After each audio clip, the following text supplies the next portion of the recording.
मंगलकारी संसान वासी हमारा ओ भोला सब दुख काटो हमारा ओ भोला सब दुख काटो हमारा जटा में गंगा माथे में चंदा जटा में गंगा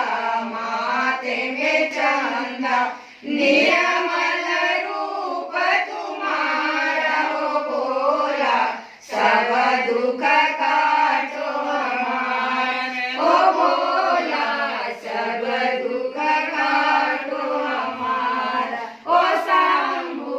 सब दुख काटो हमारा। बोलो शंकर भगवान की जय, उमा पार्वती की